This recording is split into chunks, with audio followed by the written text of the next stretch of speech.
3, 2, 1. You ready? You're listening to the Real Pineapple Podcast Network.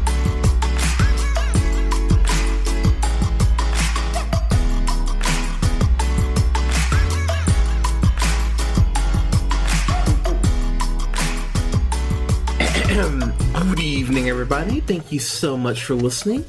This is the Real Pineapple. This is your humble host, Hunter, here. Got a review here for... So I decided this year I was going to review... And I did this a couple years ago. Last year I got close. I think I was short a movie or two. But I'm going to review every Best Picture nominee leading up to the Oscars. So this is pre-recorded. But I've got a review for West Side Story, which of course is directed by this up-and-coming director named Steven Spielberg. You, of course, know him from, you go down the list with Spielberg. I mean, Jurassic Park, E.T., Close Encounters of the Third Kind, Munich, AI, oh my gosh, I Saving Private Ryan, Amistad. I mean, the list goes on and on for Spielberg, but I will be the first to admit, I think Spielberg has been, how do I want to put this, phoning it in a bit over the last decade. We got the New Adventures of Tintin and Warhorse in 2011. Then he's a producer on Men in Black 3, which is fine. He does Lincoln, which that was that Oscar movie that year. Just I'm sitting there like, why do people like this? I just don't understand. But he directed Daniel Day-Lewis to an Oscar he didn't deserve to win, but that's neither here nor there. Still won the Oscar. But that's back in 2012. He goes ahead and directs the BFG, which I enjoyed, wasn't in love with. Then he's an executive producer on Transformers The Last Night, which, yuck. Directs and produces Ready Player One. And that's the one for me where I just kind of went, man, Spielberg is kind of just letting the fact that, oh, look, there's King Kong. Oh, there's Godzilla. He's really letting the properties carry his lack of direction. And again, Spielberg could phone it in. He's still better than, half of directors out there at minimum. But I just really haven't been overly inspired by a film that Spielberg has directed in a while. That changed here, because if there's one truly great thing I can say about West Side Story, it's that Spielberg is on his shit. It feels like Spielberg is pulling every trick out of the toolbox this time to go ahead and direct what you could argue is at least in the ballpark of the original, but I'll get into that here in a second. So I did not rewatch the original West Side Story before watching this, because I really wanted to give this a complete fair chance on its own to create its own legacy and not have the the attachment to the 61 film. So I really made a point to not do that. Here's what I'm going to say right off the bat. I am angry at this movie for one reason. Ansel Elgort as Tony. I don't remember the original guy who played Tony. I know he wasn't wearing brown face, but which you can't say for most of the people in the original, which is something this movie immediately has over the original. They actually cast, people of color to play these to play the necessary roles, unlike in the original where they're like, you're white here, let's just roll you around in sand, all right, perfect, you're good to go. Like, none of that shit, thankfully. So if you want to even say that alone warrants the remake, I can't even fight you on that. That is a completely fair, yeah, fair enough.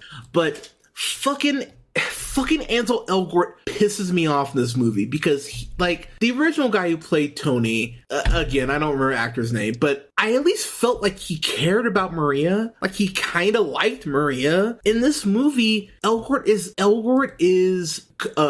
an open can of Coca-Cola that you leave outside for a day. Like, he is flat as fuck across the board, to the point that everyone else in the fucking movie looks so much better because they're actually, singing and dancing and doing it not horribly. But the reason I'm starting off with him is because you kind of need to buy into the relationship of Tony and Maria. Now, I will be the first to admit, even watching the original, I wasn't crazy about Tony and Maria. It's like, all right, I don't really care that much about your relationship, but I'll also be the first to admit that the Jets in the original, I was always pissed off how they're like, well, these are the white guys. They're the good ones. And the movie really kind of treats them like heroes, as racist and shit as they are, which I always watched and went, arr? Like, I always thought that was incredibly fucking stupid. This film at least really acknowledges how racist the Jets are. Like, I was like, okay, Spielberg, I appreciate that you guys went, yeah, we can't let this be the way it was back then. So the movie at least calls the Jets out, which I do appreciate. That is a necessary upgrade. But what sucks so bad is that if you get... Okay, when you're directing a musical, you need to be able to dance, you need to be able to act, you need to be able to sing. And it's really kind of just mind-melting for me that as someone like Spielberg, who's been in the game for as long as he is, who's had the level of success that he's had, the fact that they didn't hear this motherfucker sing on auditions and go, next, like, it doesn't make sense when everyone else... Rachel Zegler is Maria. Okay, I rarely say things like this. I know it's a lot coming from me, but I rarely say something like this. If the whole purpose of this movie, if the best thing we get out of it is that Rachel Zegler gets to be a star and just she's actually going to be in Kraven the Hunter, which, don't know how good that'll be, but hey, it's a comic book property. Good for her. If the whole purpose of this, the best thing that comes out of it is her being able to ascend to that next tier, because, who doesn't want to see, a young actress, ascend and take that next jump. So if she's able to do that because of this movie, good for her. Ariana DeBose plays Anita. She was actually part of the ensemble in Hamilton, and her Anita is fucking incredible. She's great, and so if she's, again, someone else like her, if she's able to go ahead and take that next leap because of this movie, awesome, totally fine. But what is so fucking irritating is that El Gore is a fucking albatross around this goddamn movie. And if you get a better actor and singer, I'm not talking about this movie as just a good movie. I'm talking about this as a great film, maybe even an amazing one. But the other big issue for me in regards to this film, before I kind of go into the quote plot, because there's not a whole lot of plot, but this isn't Tick Tick Boom. Like, there's nothing. Even the best female performances, and I know I'm gonna get shit for this because I can already hear the keyboard warriors, but I'm just being very honest. There's no one that touches Andrew Garfield's performance in this film. There just isn't. I would say Zegler is really close. She's really fucking close. But the big issue is that, for me, one of the things that Garfield has over her that Zegler doesn't is that he has chemistry with all of his co-stars. When he's singing with Vanessa Hudgens, when he's speaking with Alexandra Shipp, when he's talking to his friend, was it Max, I believe. Like, he has chemistry with everyone. And because Ansel, goddamn El Gore, is so bad in this, she can't have chemistry with him. When they're singing Tonight together, I was flabbergasted how much it feels like she is putting everything she has as an actress and as a singer into that performance, and he's acting like he's about to drop her off the airport. Like, oh yeah, this has been fun. All right, bye. And it's such a clash that the more the film goes on and the more numbers that they have together, I just sat there just getting more and more angry because I wanted her to have a competent co-star to go ahead and work off of. And I'm going to keep ripping on him a little bit because I just rewatched Baby Driver like 3 months ago. I just kind of put it on because I was like, why not? I haven't watched it in a while. And it is confusing to me because when you see the level of swagger that he has in that movie, really from start to finish, even before he goes ahead and, finds himself, and kind of becomes his own person, even at the beginning of the film, when you see him first meet Deborah, it's insane how their chemistry is from jump and how they're vibing off each other. I never had a moment like that between Tony and Maria, and that really hurts the film. And so when I see people saying this is the best musical all year, I'm like, this isn't better than In the Heights. It's damn sure not better than Tick Tick Boom. It's not even better than Encanto. Like it's just not. And so when people are going, it's the best musical of the year, I just go, that's cute, because it's definitely not. The one thing I will say, and I know I already mentioned the incredible direction of Spielberg. All the musical numbers, even though I think they definitely vary in quality. The camera always feels dynamic. It always feels like it's moving. It always feels like it's exactly where it needs to be, which again is something I haven't been able to say for Spielberg in a minute. I think for me, the big number that just fell so flat for me is a cool. Like, just be cool. Like when when the Jets are singing, it's kind of amazing how Riff, who's played by Mike Feist, he's great as Riff in this. And when him and Tony are singing together, and they're kind of almost like dueling in the way that they're singing while playing with a gun, which, that's super safe. But while they're doing that, and Riff, again, is out singing the shit out of Tony. And I'm sitting there just going, this is your male lead. You cannot be getting owned like this over and over and over again. And look, I will admit I'm a bit of a purist when it comes to my plays. I actually like to watch the Broadway productions ideally before I see a film of it. Obviously I'm not making enough money to go see Hamilton on Broadway, but seeing the film, you just feel the energy of that movie from start to finish, because that's people who clearly love the material that they're performing.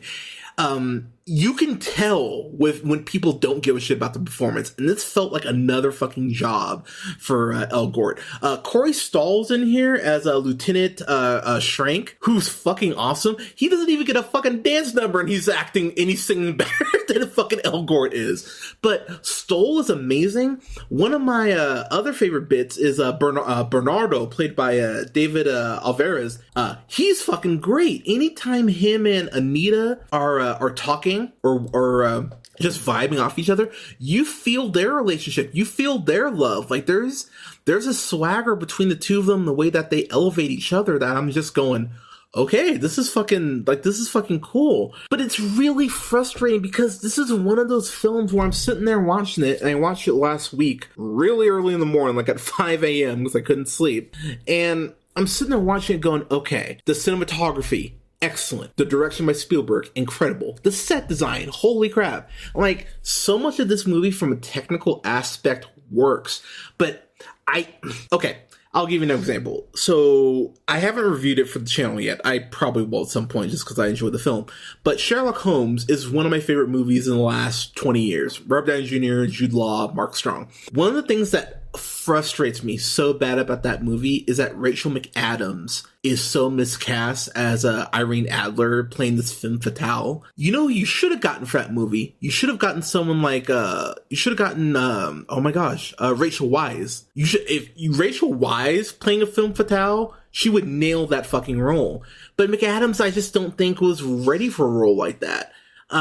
It sucks. And it's one of those things that really does heavily ding the film, because whenever I'm supposed to buy into, Sherlock talking to what's supposed to be his intellectual equal as far as a female, I'm just not buying it. Here with Maria, she feels a desperation for Tony. She feels a longing for Tony, because he represents not just the woman, the man that she loves, which I'll be the first to admit, it's very, and I know this is just something in musicals, but it stuck out for me more here, how musicals just rush into the romance bit. It's like, all right, we only got 2 hours. All right, they're in love. Shut up. Even for this movie, it feels really quick. And I just was like, all right, fine. But again, when they're singing together, I just didn't feel any chemistry coming from his end. And that was something that really hurts. His ballad, right after meeting Maria, is the worst song in the fucking movie, because it's only him. And just hearing Elgort sing by himself, I was really listening for Cats, because it's like, God fucking damn it, dude. Why are you so bad? Why are you such a bad singer? Why are there people who play Rock Band who'd be a much better version of Tony than you? And it's one of those things where I know people go, yeah, but everything else is so great. For a musical, you can't get that pass. I'm sorry. And I know people will make that argument, but you cannot cast someone in a fucking lead, in a fucking musical, have them be shit and say this is one of the best films of the year. I'm sorry. I'm not giving the movie a pass on that. And this isn't a first-time director. This is goddamn Steven Spielberg. And so when I see people going, like, if you don't like this movie, I don't know how you don't. It's like, there's one reason why. And honestly, it's the main reason. Everything else about the movie works so well, which is why it's even more frustrating that one of the main components that you would think would be one of your first boxes that you would check is such a fucking hindrance on this film. Everything that he does, I just went, I don't fucking care. Most people have seen the film. Well, I mean, you saw the original. Most people have seen the original, so you should know how this shit ends. When Maria is, has the gun and she's yelling at the Jets and the Sharks, when she's yelling at them at gunpoint about, like, you did this, your violence, your ego. Like, even when Tony's supposed to die, he can't die right. It's like, oh my God. It's like, you just got shot. Like, reach your hand out to her, touch her cheek, cry, anything. Like, there's no sense of urgency. And it's so frustrating and it's maddening because, again, you change him out for an actual, person that can sing and act. No one thought about calling Zac Efron? Like, really? No, like, really? Like, Greatest Showman? No one thought, hey, maybe him. Because I'm trying to think of someone that's like that's just off the top of my head. No one thought Zac Efron. He literally started doing High School Musical. A bit of a stretch to call that musical, but you know what I mean? He's been doing this for a little while. It just sucks because so much of these people's great work is going to get lost in the shuffle because, not just because of Elgort's, allegations, but because he doesn't step up nearly in the way that Rachel Zegler does, in the way that Ariana DeBose does, who both have less acting experience, might I add, than he does, which is just even worse. It's so frustrating. Another couple of songs I really did enjoy. A Boy Like That, I Have a Love. That's a great fucking song. I thought that was actually really well done. I Feel Pretty is always just, I love that song. That's just a song I've always loved. G, Officer Kripke, just also because I'm watching, my partner and I are watching Curb Your Enthusiasm, and we just got past that episode, and that was fucking hilarious.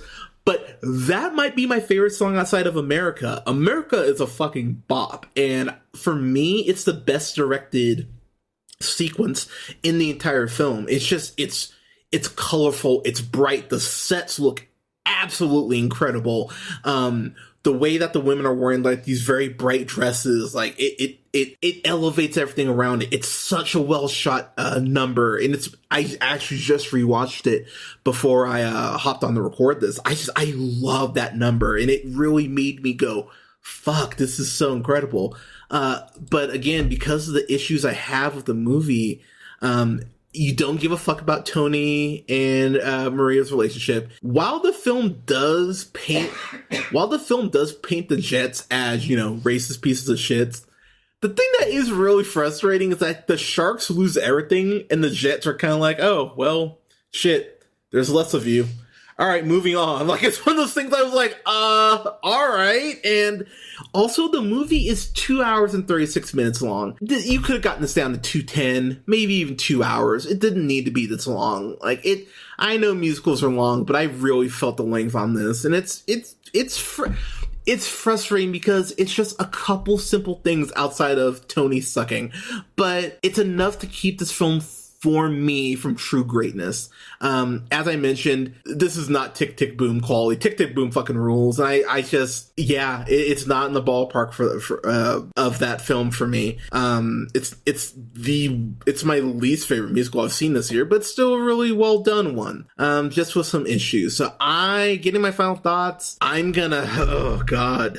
I'm between a B and a B plus, but I just don't know if I'd seen this at a matinee. No, I can't go there. I'm gonna give this a solid B. I think a B is fair for this movie. I watched it at home. with my cat, with the fireplace turned on under blankets, and I was just like, all right. Like, let's watch this. And I think this is a fun watch at home, especially if you know the music really well and, want to get up and dance around to it or what have you. But yeah, if I saw this in a theater, I'd probably be like, yeah, all right. Like, it's fine. But for a movie that I was so disinterested in seeing anyway, because the trailers did nothing for me, and I just kind of went, why did West Side Story need to be remade anyway? This at least warrants its existence. I have to give the film that. Again, the female leads in the Zegler and DeBoss, they kill it. The guy who plays Bernardo, David Alvarez, Mike Face as Riff again, as I mentioned, they're great, and I really hope that this film elevates their star power and that they're able to maybe do other musicals, maybe go on just do bigger and better. Like I really do hope that for them. But this was it's frustrating because that Elgort casting, I think, is just takes away from so much what this film could have been. We could have been talking about this as an instant classic if you get the right guy to play Tony, and it doesn't happen here, and that sucks. So I'm actually mad at the film for that. But yeah, West Side Story, have you seen it? What did you think? Let us know in the comments. You can follow yours truly on the Twitter at jhunterrealpineapple. You can follow Scott on Twitter at Nearman1st. Don't forget to like, share, and subscribe. You can find us on SoundCloud, Apple and Google Podcasts, Podbean, Stitcher and iHeartRadio, Spotify, and Amazon Music, to name a few, at The Real Pineapple. Don't forget to like both our pages on Facebook at The Real Pineapple, that's REEL Pineapple, and Real Pineapple Games. You can also find me on TikTok at Black Shazam 775 and at Letterboxd at Black Shazam. Thank you so much for listening, everyone. The show is on hiatus as you're listening to this, but we will be back for around the first week of April, maybe second week of April, for review for Morbius, along some other stuff coming down the pipeline. But everyone, thank you so much for listening. Stay safe out there. Take care of each other. Don't forget to wear your mask. Get your COVID shot if you haven't gotten it yet, and just tell someone you love them today. We all need to hear that more. But please stay safe out there, everyone. Thank you again for listening, and we'll talk to you soon.